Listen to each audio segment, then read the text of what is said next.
A very warm welcome to you. Many thanks for finding time to join us on the program this week. Now, don't forget to remain your source for all the latest happenings in the world of insurance. My name is Lucy Lugbe. Welcome to the show. On our lineup this week, first we join Faith and our guests, Mr. Steve Ajudwa, General Manager, Business Development, African Alliance Insurance PLC, and Mr. Marcel Okore, Head Individual Life, also of African Alliance, on CEO Rendezvous, where they discuss life insurance during a pandemic, the task before insurers. Speaking during the interview, Mr. Ajudwa said that any company with 5 employees that doesn't have group life insurance is already breaching the law as provided in the Pension Reform Act. Take a listen. Group life insurance is compulsory. Yes. For every employer of labor that has up to 5 employees. So any company that is not already having that policy is breaching the law. On this edition, also, we will bring you highlights from NICOM seminar for insurance and financial journalists in Uyo, Akwa Ibom State. The annual seminar provides a robust platform for interaction between the Commission and members of the press. The theme of the seminar was Digital Transformation of the Commission and Market Development Initiatives. Disclosing some of the ongoing projects at the Commission, the Commissioner and Chief Executive Officer of NICOM, Mr. O.S. Thomas, said that the solution to low insurance penetration in Nigeria lies in the enforcement of compulsory insurances. To take a listen. I believe that the penetration that we have been talking about over the years have a solution in the compulsory covers, that is the low-hanging fruits. Plus, of course, all the other extras we bring you each week on the program. So sit back, relax, and enjoy the lineup. Details in just a moment. Please stay with us.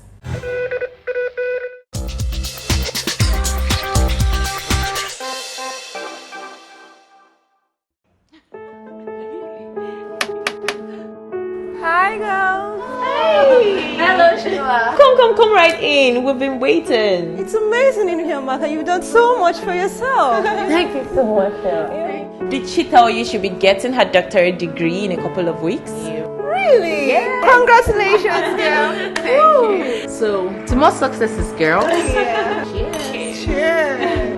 Wow, it's amazing what you and your brothers have achieved in the past 15 years, despite mom and dad being absent. All 4 of you are so stable, and you've achieved so much. Thank you so much, girls. Life may have dealt us an unexpected blow early in our lives, but Dad and Mom set us on a safe path to where we are today. They secured our future with life insurance from African Alliance Insurance PLC. We are not alone. All our life moments are kept on check with AAI. Wow, Yeah. This sounds so good, Amaka. Please, show us how. Of course. Get life insurance from African Alliance Insurance PLC. There's a plan to suit you and your family's needs.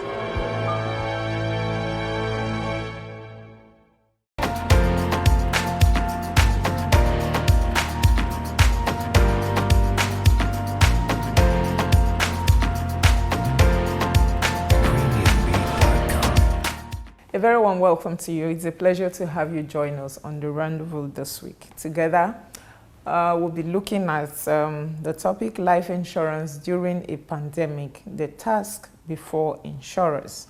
And to do justice to this topic, we've gathered 2 eminent personalities. First, will I say opposite me, is Mr. Marcel Okore, who is Head Individual Life of African Alliance. Thank you so very much for joining us on the program. And to my immediate left, I have Mr. Steve Ajudwa, who is the General Manager, Business Development, also of African Alliance. Thank you so very much, gentlemen. Thank you very much on the program. Okay, the COVID-19 has once again brought to the fore the importance of life insurance, as we saw during the peak of the crisis. We saw governments at all levels, federal, state governments, procuring life insurance for especially those in the healthcare system. But the question is, why was it that it's a crisis situation that propelled government at all levels to begin to look at the importance of life insurance for their workforce? Well, thank you very much. I would like to start first of all by saying that Actually, government have been looking towards the corridor of life insurance, but I think COVID became an enabler. There was something that was posted during that period that life insurance happened to be like the new sheriff in town. You understand? Because COVID was like a criminal that just came out in that period, and they needed to be a new sheriff that was going to address the malice of COVID. And life insurance became very appropriate at that particular time. It became a circuit breaker, so that like some of the people that were losing their lives, the financial compensation that was being paid to their family enabled life, you understand, to continue.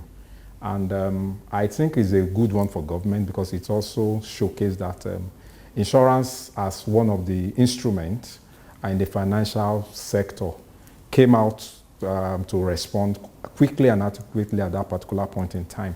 So I think it's a kudos for the insurance industry.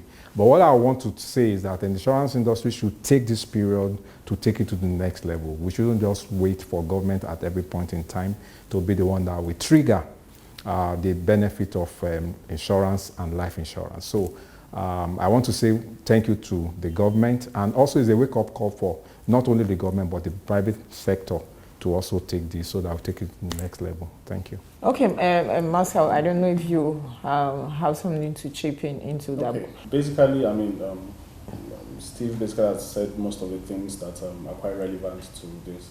So COVID came up and it opened people's eyes to different things, both the public sector and the private sector. And what's on the street right now is that people value their life insurance policies better than they did a few months ago. And it's quite important because there's nothing that stops us from keep providing value for people that we love. So it's very important that the people look at their family differently. But it's also unfortunate that it had to be COVID that made people see things this way. And it's what it is, really. Things do happen, and this happened this way. Okay, now I also know that in the thick of the pandemic, we also saw healthcare workers themselves demanding their employers to provide them with life insurance. And the question that easily comes to mind is, if you know that your life is of value to you, so to speak, why do you wait until there's a crisis before you demand your employer to provide that kind of service for you? There is a very big lesson for everyone in that event. We can't expect someone else to place value on our lives. We should value our lives more than any other person would value our lives. So at that point in time, as much as we live in a society where we take things as they come, we take things a day at a time, it's also important that we do the right things at the right time. And life insurance is very, very key. So it's sad anyway. If you ask me, it's sad, but we just need to place a whole lot more value on our lives and take action to protecting it. Okay, Mr. Jadua, we know that a lot of focus was on government providing life insurance for their workers. Now let's come to the private sector. We also know that in the course of the pandemic, we've had organizations who are not even players within the health sector, all of a sudden coming to the realization that, we need to procure life insurance for our workforce. So my question is, why does it seem like it's this COVID that is making people to suddenly remember or realize that life insurance is important and is existing in Nigeria? First of all, there's one thing we need to realize. Even group life insurance is compulsory. Yes. For every employer of labor that has up to 5 employees. So any company that is not already having that policy is breaching the law. And recently, the DG of naicom made a statement that companies that have not insured their staff, they should be reported to the commission, because what they are doing is they are denying the right of their workers. So we don't need a COVID-1 or COVID-2 to come to tell us our responsibilities. So for every private sector, one thing they need to realize is the right of their employees, and they need to give them those rights. Let me also say one of the things that probably why people were not taking insurance before. Maybe it's also the service, because insurance, as it were, a lot of people think that insurance, when it comes to claim settlement, because that's really one of the issues. When you talk to people, they say, well, you guys don't pay claim. When they say you guys don't pay claim, not that they are referring to one particular company, they are grouping everyone. So I think for on our own side too, I think the more we pay claim, then the people will be able to buy the product. You know, it will be on autopilot. They will know that really that life insurance is a game changer for everyone. Because really, the past 2-3 weeks, there were many fire breaks and so many lives were lost. And when these things happen, there's nobody that has 1 trillion naira or dollar put somewhere that you use to set back your life or to indemnify those that have died. But insurance, as it were, is a circuit breaker that is always there, so that when the chips are down, there's always something that comes up to indemnify and make sure that life continues. So I think it's good for everyone to take up life insurance. It should be like pay as you go. It's not too expensive. It's one of the cheapest financial instrument you can buy. So I think I want to welcome everyone. Why don't you join this train of life insurance? Okay, now I just want to throw this open between the two of you. Okay. It does appear that the problem really when it comes to life insurance, it's not that people are not aware. Because if it's that, during the peak of the crisis, you won't find health workers now demanding as a precondition from their employers. Now, let's go back to this issue of group life insurance, which is compulsory for those in the private sector, for those that have more than 5 employees. Now, you find that most employees are not even aware of the group life, which is their right. So when PENCOM, the DG came out to say, oh, if you find companies that are not complying with the law, you're free to report them. One will ordinarily feel that those who are concerned, who are employees in companies where their employers are not doing the needful, should be the ones that will call the attention of the authorities, because they are the ones that will benefit in the long run. But the question I want to ask, do you think that you guys, by that I mean you operators in the insurance space, have done enough awareness creation when it comes to not just the group life, but life insurance generally? Well, thank you very much. I think that's a very good question. I would want to say, if I want to give a pass mark to the industry, maybe I'll just say we've done 60% advocacy. We need to do more. However, for me, I believe also in every company you have an head of HR. Is their responsibility to let the MD or the owner of each company they work in to know the importance of group life, because it's compulsory.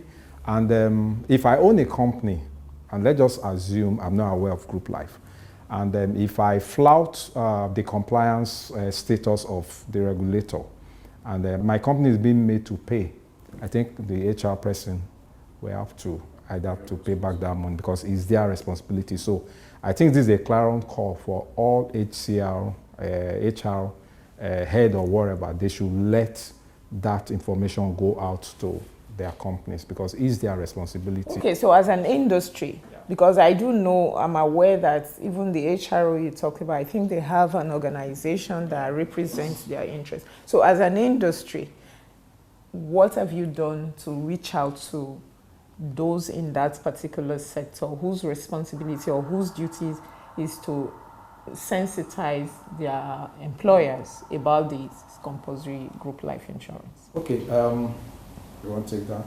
Okay, so I think before now we have a group called the NIA, and the NIA is the Nigeria Insurers Association, and NIA has been able to reach out to a whole lot of other groups, particularly in terms of strategic alliances, to see how we can deepen the insurance awareness, not just awareness, both in terms of education, in terms of awareness, in terms of also subscription, to increase the customer base and also to get a whole lot of people on board.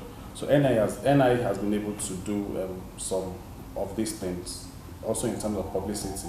But at the same time, we believe that there still has to be some more work to be done. But like Steve earlier said, we've done about 60% of the whole work. We still have about 40% more to do. Or more, 40% or more. So it's important we pay attention to that 40% because we have a lot of people we've not included in the entire scheme of things. Okay, the Institute of Personnel Management, we've had interface with them in one or two occasions, but there are some other strategic things which I will not want to discuss now, for us to engage them effectively and to let them know their responsibility. We are discussing one or two of their members presently because that's how we can galvanize and get a quantum leap and a buy-in, and to enable them know that it's compulsory and they'll be doing the employees good if they do that. Okay, now you talked a little bit about part of the reason why it does appear that people are not easily open to the concept of insurance in Nigeria. Now, you talked about no settlement of claims, or people believe erroneously that insurance, when there is a claim, they won't settle. Now, during the course of the pandemic, we saw there was fear, especially among those in the health sector. But my question is, should death occur for someone who is in the health sector, was there guaranteed that those life insurance policies that were rushed, that they bought for them, would their families would have gotten compensation? Affirmative, yeah, sure. And what we even did, not just death, there were also some other flavors that were given. So there were some additional, maybe sickness or whatever, because we also found out that within that period, some people may not even have money to go to hospital. So we added some riders, some flavors, just like some freebies, you understand, at no cost, to ensure that value is given for money within that period. And I want to also use this to let people know that, yes, but insurance companies, we are doing much more better now. The regulator is also breathing on us, so no insurance company will dare to say that they are holding people's claim. So I think this is the right time for people to come in, buy insurance products. There should be no fear at all. Most of the insurance companies, presently now, we are going on another round of recapitalization. Yeah. And why is that coming in? Is to give us much more buffer, to give us much financial bite, and to enable us to galvanize as it were. Nigeria has a population of 200 million, right? We have the capacity to have everyone on board.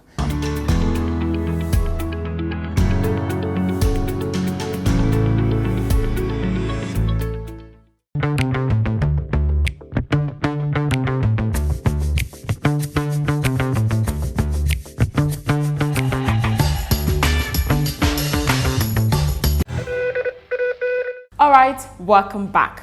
Moving on, we now bring you highlights of the NICOM seminar for insurance and financial journalists that took place at Ibom Hotel and Golf Resort in Uyo, Akwa Ibom State. The seminar, which coincided with the Independence celebration, is a constant on the Commission's annual calendar. Happy viewing.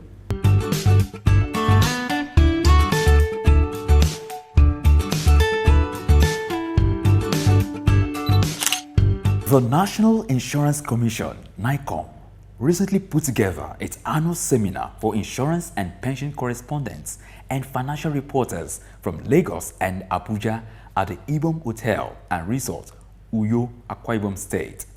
The quarterly seminar for journalists is a constant on the Commission's annual calendar. In his brief remarks at the opening dinner, which coincided with the nation's independence celebration, the Commissioner for Insurance, Mr. O.S. Thomas, said that the enforcement of the compulsory insurances requires the buy-in of state governors. We recognize the fact that we cannot drive insurance, stay in Abuja, and looking only at Abuja, Lagos, and Port Harcourt. Each state of the Federation must have a buy-in to these compulsory covers. We have incepted engaging the governors of states as agency that will assist us to drive the enforcement of these compulsory covers. I believe that the penetration that we have been talking about over the years have a solution in the compulsory covers that is the low-hanging fruit. When the people of Nigeria, who are known to be very enterprising, when they have a taste of gold insurance via compulsory covers, those covers that are not compulsory will not be difficult to get to them. This is part of the strategy that we have laid out. The COVID-19 pandemic, no doubt, is reshaping the business landscape, and the National Insurance Commission is already rising to the new normal through digital transformation and market development initiatives for the insurance industry. Welcoming journalists to the seminar, the Deputy Commissioner for Insurance Technical, Alhaji Sabiu Bello Abubakar, said that the Commission sees insurance correspondents as stakeholders in their ongoing transformation project. You know, if you have a strategic project and you have not involved stakeholders, actually there will be problem.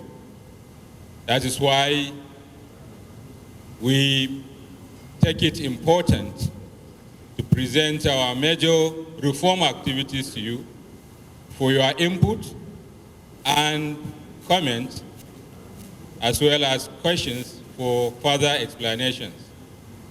Thank God, in our midst, we have top management who are the brain behind the project. They are ready to explain in details the project we are actually currently handling and the progress on the ongoing one. So I welcome you once again and pray that we are going to have a very fruitful discussions. The first paper presentation of the seminar focused on the digital transaction of the Commission's processes and procedures. Speaker was Mr. Biodun Aribike, Head of IT. The second paper session looked at market development initiatives of the Commission and the role of the media. Speaker was Mr. Adeyemi Abubakar, Assistant Director, Market Development, while the third paper presentation looked at insurance development in Nigeria, the financial inclusion option. Speaker was Mr. Suberu Sulaiman Darazo, Special Assistant to the DCT. The high point of the naicom seminar is an interactive session which affords journalists the opportunity to ask salient questions on some of the papers presented. On enforcement of compulsory insurances, I would like to know what the Commission has done to get it right this time, because I know that the problem with that is enforcement. And enforcement is not for the Commission to do, it's the law enforcement agencies. I was expecting you would tell us how much of commitment you've gotten from them to begin to enforce these policies. And lastly, on the financial inclusion, I know there was a target of achieving financial inclusion vision 2020. We're in 2020. I would like to know if Nigeria has achieved financial inclusion and whatever role that the insurance industry have played, if you could just bring us to speed as to what you have done in that regard. How much penetration the insurance sector has achieved. The target seems a bit ambitious, 40% from 1% in 2010. Secondly, what strategy do you have to drive this micro insurance? Because the last presenter said so far we have just 4 micro insurance companies and 4 takaful, insurance companies. What is the strategy for driving this? And the volume is also very low so far. So what's your strategy? Responding to some of the questions raised, Mr. Darazo said that sensitization and advocacy is still a major challenge to insurance penetration. On the issue of strategy for increasing penetration on financial inclusion, as I have said in the presentation, one of the major challenges we have in both takaful and microinsurance is the issue of consumer sensitization. A lot of people don't even know the existence of these operators and what have you. So going forward, looking at what we have in stores for 2011, there are a lot of stakeholder engagement, public sensitization workshops, coupled with the market development initiative and what have you. So I believe we are on the right track. By 2011, a lot of things will change. There is no doubt that the digital transformation of the National Insurance Commission will revolutionize the insurance industry, as technology will help streamline the insurance value chain and enhance the efficiency of administrative processes, which will ultimately boost awareness and demand for insurance solutions that will translate into higher insurance penetration in the country, given the size of our population.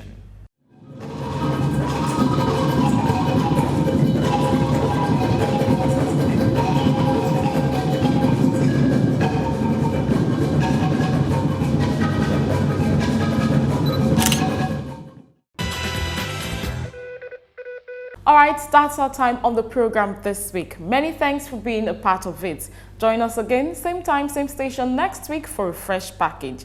In the meantime, feel free as always to connect with us on all our social media platforms. Now, if you miss any part of today's episode, you can watch it on our YouTube channel, Almond Finance TV. Don't forget to tune in to our flagship radio program, Waiting Insurance They Do Safe, every Wednesday live on Niger FM 102.7 at 9:45 a.m. courtesy of the Complaints Bureau Unit of NICOM. My name is Lucy Lugbe, and until next time, from the entire team, it's goodbye. Please stay safe.